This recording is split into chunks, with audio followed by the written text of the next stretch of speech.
Isang araw ang lumipas. Kahit anong gawin ni Caleb ay hindi pa rin siya makapag-concentrate.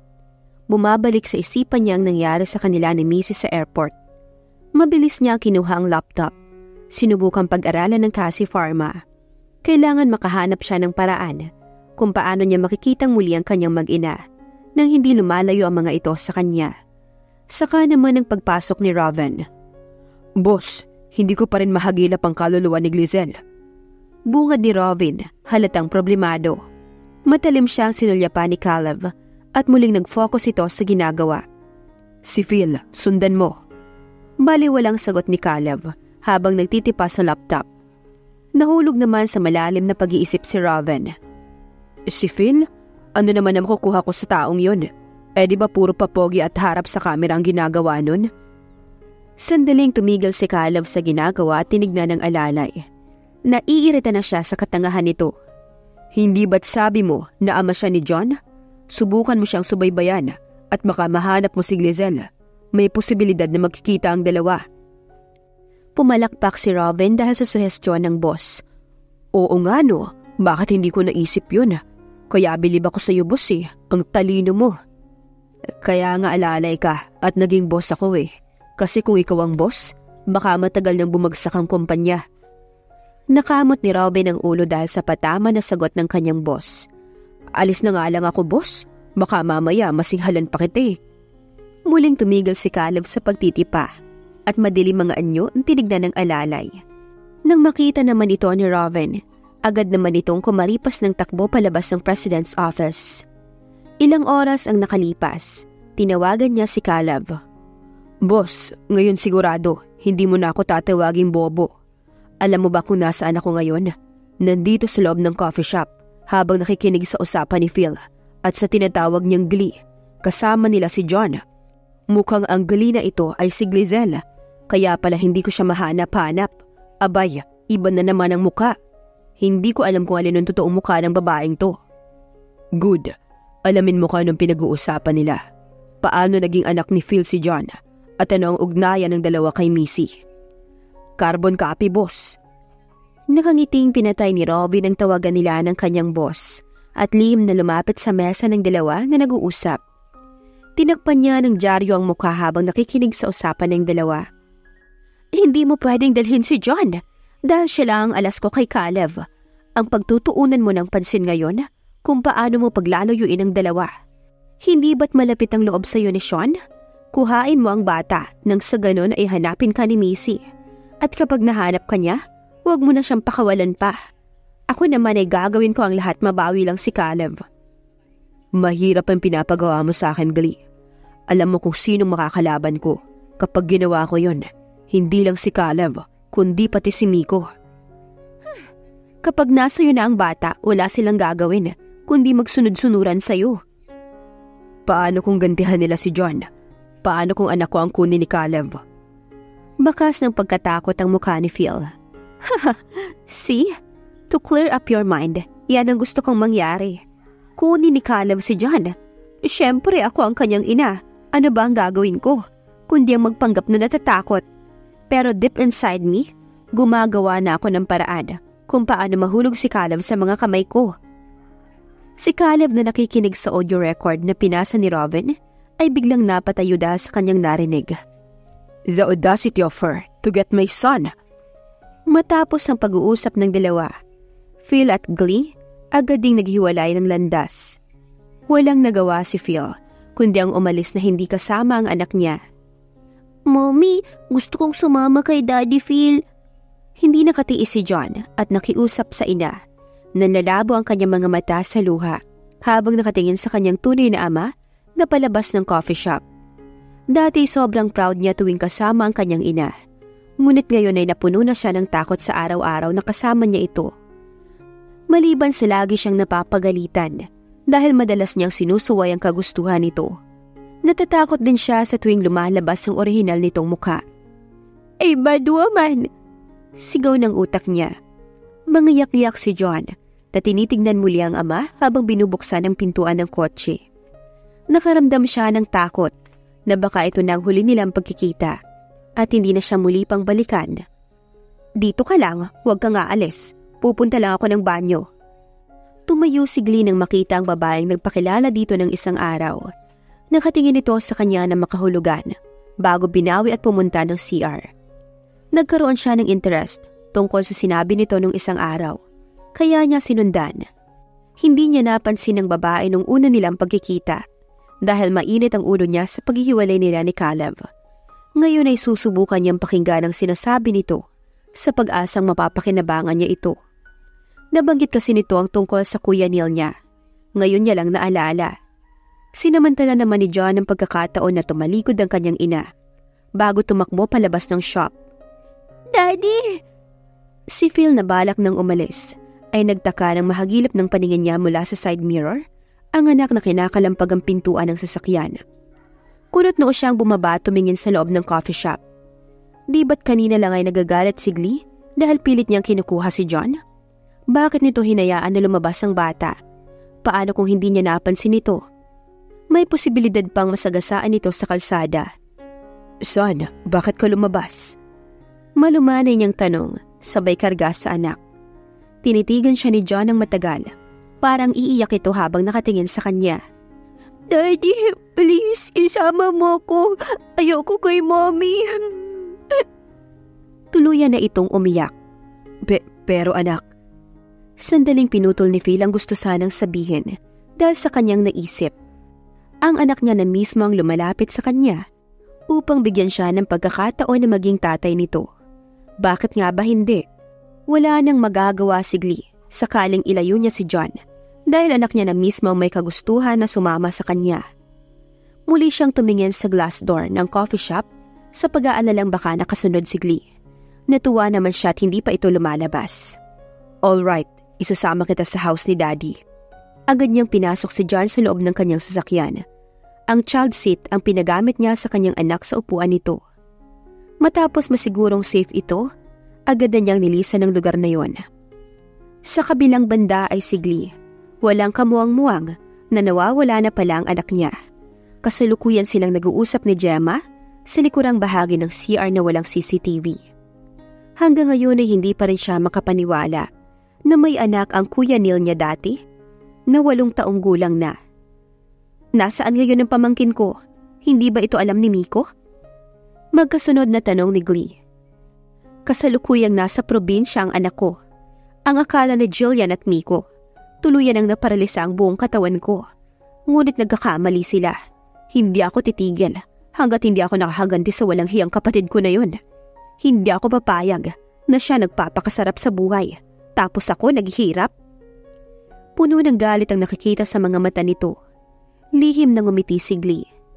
You mentioned earlier na kapatid mo si Jillian ang asawa ni Miko at gusto mong gumanti sa kanila?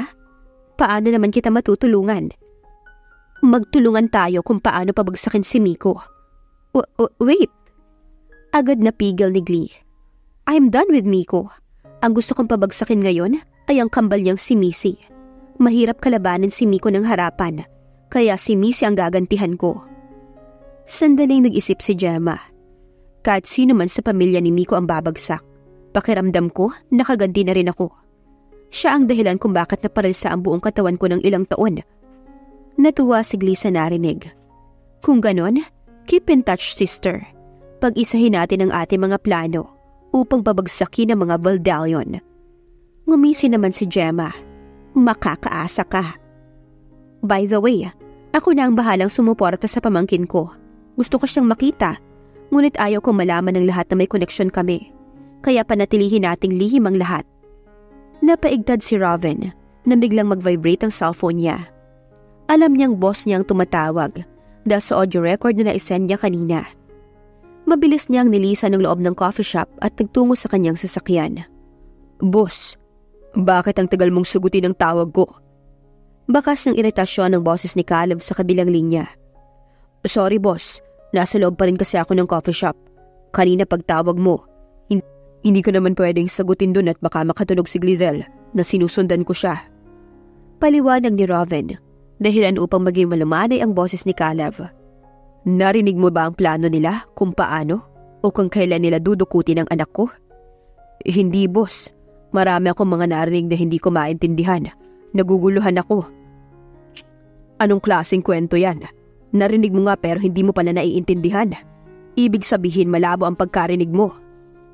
Nairita na naman si Caleb sa alalay niya.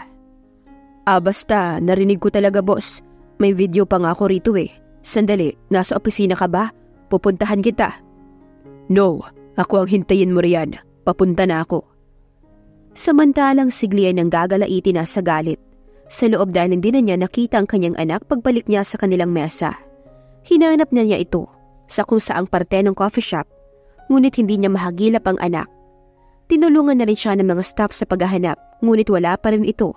Hanggang sa may naalala siya. Nakuyom niya ang mga palad. Phil, malalagot ka sa akin kapag nalaman kong kinuha mo ang anak ko. Galit niyang usal sa sarili. Sinubukan niyang tawagan si Phil, ngunit out of coverage na ang phone nito. Pinuntahan niya ang manager at nakiusap, natignan ang CCTV footage mula sa loob at labas ng coffee shop.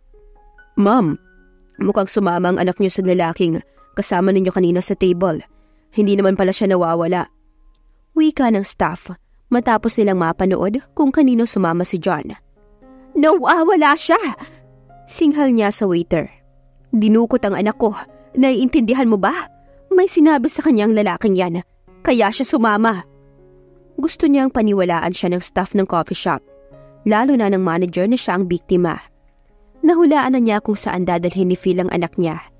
Dadalhin niya ito kay Missy upang maging isang pamilya ang mga ito. Lihim siyang natuwa dahil sa ginawa ni Phil. Kung hindi lang din naman niya mapapakinabangan ng lalaking yun, mabuti pang pati ito ay isama na niya sa demanda. Akala ko kanina ma'am, daddy niya si Sir Phil. Sobrang inggit pa nga ako sa inyo kanina kasi ang gwapo ni Sir Phil at sikat na artista pa. Tapos yung anak niyo, kamukha talaga niya. Nagngit-ngit ang kalooban ni Glee sa pagtitimpi ng galit niya. Nainis siya sa isang staff. Kahit nakamask pa si Phil kanina, nakilala pa rin ito. Hindi si Phil ang ama ng anak ko, kundi si Caleb.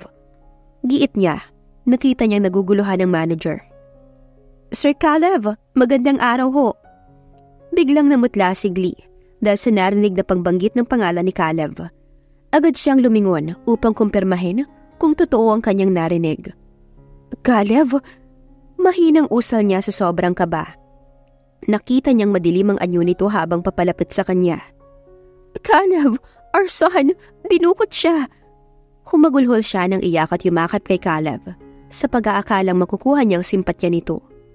Ngunit nagkakamali siya dahil marahas siya nitong hinila palayo. Nagbabaga ang mga tingin nito at ramdam na niya ang pagbaon ng daliri nito sa batok niya. Are you planning to get my son, ha? Nanlaki ang mga mata ni Glee sa narinig. Paano nalaman ni Caleb ang plano niyang pagkuha sa anak nito? Caleb, hindi kita maintindihan. Si John, kinuha ni Phil dahil utos ni Missy. Nagtugumpay siya sa kanyang sagot dahil nakita niya kung paano tumigil ang paghinga ni Caleb dahil sa sinabi niya. Mommy, nandito si Daddy. Excited na binitawan ni Sean ang laruan upang salubungin ng ama na natanaw niya sa labas ng gate. Ngunit ang tuwa at excitement na nararamdaman niya ay lumipad nang makita niya ang kargang bata ni Phil. Son, come here. He's your brother.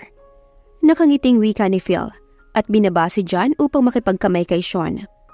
Pinagkrus ni Sean ang dalawang kamay sa dibdib habang nakabusangot ang muka. Matagal siyang nakipagtitigan sa batang kasing edad niya na nakita niya sa loob ng simbahan. Nalilitong tinignan niya ang amahan. You look like him, Dad. Hinaplos ni Phil ang pisngi ni Sean. Sean, he's my real son. Hope you will treat him as your brother. Humaba ang nguso ni Sean, lalo pa nang makita na nagsalubong ang kilay ni John habang nakatingin sa kanya. My real dad is a monster king. So am I. Are we the same? Nakataas ang kilay na tanong ni Sean kay John. Muntik pa mabilaukan ng laway si Phil dahil sa sinabi nito. Tiningnan niya si John at hinintay kung sasagot ito. Ngunit hindi niya inaasahan ang lalabas sa bunganga ng anak niya. Tiningnan ni John ang ama bago muling nilipat ang tingin kay Sean. Daddy and Mom is a demon that looks like an angel. So, we're a good match. Angel demon, ha? Huh. Tumawa ng malakas si Sean at sumabay na rin si John Natila natawa din sa sagot niya. Habang natutuwa ang dalawang bata, kabaliktaran naman kay Phil dahil nagkasalubong na ngayon ang dalawang kilay niya. Pati siya ay nadamay pa sa kakaibang tingin ni John sa kanyang ina. Ito ang isa sa pinakaayaw niya na ginagawa ni Glee. Hinahayaan nito na maririnig ng anak nila ang tungkol sa masamang plano nito, kaya naging masama ang tingin nito sa kanilang dalawa. Phil, anong ginagawa mo rito? Nabaling ang tingin niya sa ganda ni Missy habang papalapit ito sa kinaroroonan nila. Nakakunot ang noo nito habang nakatingin kay John. Lumipad ang masamang tingin nito sa kanya sa nagbabantaan nitong mga mata. Missy, pwede bang pansamantalang dito muna kami ni John? Pinapaayos ko pa kasi ang kondo ko para sa magiging silid niya. Hindi sumagot si Missy dahil alam niyang dahilan lamang ito ni Phil. Sa dami ng mansyon nito, imposible naman na walang silid ang anak nito. Gusto niyang sabunin na talaga ito. Binalingan niya ang katulong na kasalukuyang nagbibinyag sa hardin. Manang, pakidala ng dalawang bata sa loob. Masaya namang sumunod ang dalawang bata. Kahit pa na si John ay medyo nahihiya pang sumama. Kailangan pa nitong tumingin sa ama. Tumango naman si Phil sa anak. Bilang hudyat na sumama lang ito. Son, laro muna kayo ni Sean. May pag-uusapan lang kami ng mommy Missy mo. Lalong nakuyom ni Missy ang palad sa pagpipigil sa inis niya kay John dahil sa pagtawag nitong mommy Missy. Nang makita na nakapasok na ang dalawang bata, agad niya itong sinabon sa galit. Ano ang plano mong gawin, Phil? Hindi ba malinaw ang sinabi ko sa'yo nang huli tayong mag-usap? Ayokong madamay ang anak ko sa gulo. Masyado na siyang naapektuhan sa gulo namin ng kanyang ama. Huwag mo nang dagdagan. Missy, hindi naman ako nandito para manggulo. Sinusubukan kong ayusin ang lahat. Tanggap ako ni Sean bilang ama niya. Tanggap na rin ako ni John bilang tunay niyang ama. Alam kong matatanggap na rin niyang maging ina ka. Shut up! That's... Namumula sa galit si Missy na pinutol ang pagsasalita ni Phil. Alam mo, akala ko matalino ka. Ngunit ngayon ko lang na-realize na saksakan ang pagiging makasarili mo. Hindi mo lang kasi ginagawa to para kay John. Ginagawa mo to para sa sarili mo. Nanigas ang anyo ni Phil dahil sa sinabi ni Missy. Ininda niya ang sakit dahil ganito ang tingin sa kanya ni Missy. Fine, makasarili na akong makasarili kung yun na nakikita mo sa ginagawa ko. Ngunit para sa akin ay nagawa ko ng maging martir dahil sa pagmamahal ko sa'yo. Gusto kong maramdaman ninyong dalawa ni Sean na hindi hadlang ang pagkakaroon ko ng anak kay Glee para hindi ko gampanan ang pagiging ama ko kay Sean at pagiging asawa sa'yo. Alam mong walang namagitan sa atin, Phil. Hindi mo ako girlfriend at lalong hindi kita asawa. Oo, sinubukan kong buksan ang puso ko sa'yo. Ngunit hindi ko na kailangan gawin yun dahil may sarili ka ng pamilya. Ayoko na maging komplikado pa, lalo ang sitwasyon namin ng anak ko. Dahil ba may balak kang bumalik kay Caleb? Daralgal ang boses ni Phil habang nagsasalita. Hindi nakasagot si Missy. Bahagyang tumango si Phil. I see. Now I know na siya pa rin ang laman ng puso mo. Kahit anong gawin ko para kalimutan mo siya, nakikita ko sa mga mata ninyong dalawa na sabik pa rin kayo sa isa't isa. Tumigil ka, Phil. Tapusin na natin ang usapan natin na to na walang kabuluhan. Kunin mo na si John sa loob at umalis na kayong dalawa. Tumalikod si Missy upang pumasok sa loob ng mansyon. Ngunit agad siyang niyakap sa likuran ni Phil. Sweetheart, please. Tulad ng dati, kaya ko pa rin magtiis. Tulad ng dati, kaya ko pa rin maging manhid dahil naniniwala akong... Tigilan mo na ang maling paniniwala mo, Phil. Dahil kahit ako, nagtiwala na rin sa sinabi mo na kaya kong kalimutan si Caleb. Nagawa ko man o sa hindi, sinasabi ko to sa'yo ngayon. Kailangan mo na akong kalimutan. Hindi kita kayang mahalin, maliban sa isang kaibigan lang. Missy. Bumagsak na naman ang luha ni Phil dahil sa masakit na salita ni Missy. Sobrang gulo na ng buhay namin ni Sean, Phil. Hindi mo kilala si Caleb. Ngayong nalaman na niyang buhay ang anak niya, alam kong hindi siya titigil hanggat hindi niya nakukuha si Sean sa akin. Kung gano'n, magpakalayo-layo tayo. Yung lugar na hindi nila tayo mahahanap. Lalong humigpit ang yakap ni Phil, ngunit nagpumiglas naman si Missy. Humarap siya kay Phil. Utang na loob, Phil! Awat na!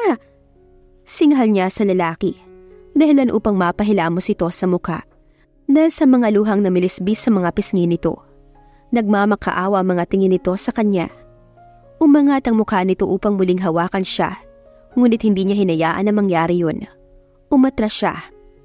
Phil, ayoko sanang dumating ka sa puntong kakainin ng galit at selos mo dahil sa pagmamahal mo na yan na kailanman ay hindi ko kayang suklian. Halimbawa mo na lang kay Glee at sa kuya niya. Saan sila dinala ng kanilang pagmamahal? Lahat sila ay kinain ng galit dahil sa sobrang pagmamahal. I'm not like them, Missy. Agaw ni Phil sa sinabi ni Missy. So sad, dahil ilang taon ko nang pinatunayan sa'yo na hindi ako katulad ni Glee. Ngunit hanggang ngayon, wala ka pa ring tiwala sa akin. Hindi nakasagot si Missy nang biglang bumalahaw ang tunog ng ringtone ni Phil. Pinahid ng lalaki ang luha at sinagot ang tawag. Sinadya pa nitong i-loudspeak ang phone para patunayan kay Missy na wala siyang ibang tinatago sa mahal niya. Phil, loko ka. Talagang nagtugumpay kayong dalawa ni Missy sa pagdukot sa anak ko. Makikita mo, idedemanda ko kayong dalawa. Kunot ang noo ni Missy habang nagtatanong ang mga mata na nakatingin kay Phil. Glee, walang kinalaman si Missy sa pagsama ni John sa akin. Ang anak mo ang nagpumilit na sumama sa akin. Loko, he's my son at hindi niya gugustuhin na sumama sa kahit na sinong estranghero. Makikita niyong dalawa. Let's see each other in court. Anak ko rin. Hello, Glee! Nagtaas ng dalawang kilay si Missy nang makita si Phil na stress ang muka. Sinusubukan nitong tawagan si Glee, ngunit out of coverage na ang phone nito. O ayan, sinampulan ka na ni Glee. Nagsisimula pa lang si Glee sa panggugulo, Phil. Binalingan siya ni Phil. Don't worry, hindi niya gagawin ang idemanda ako kasama ka. I will make sure na kaya ko siyang kontrolin. Siguraduhin mo lang na hindi niya gagalawin pati anak ko. Dahil sinasabi ko sa'yo, kapag ako rumesbak, hindi mo magugustuhan na mawala ng inang anak mo. Galit na tinalakuran ni Mrs. si Phil. Naiwan na ang lalaki na hindi alam kung anong gagawin. Ano nga kaya ang planong gawin ni Glee?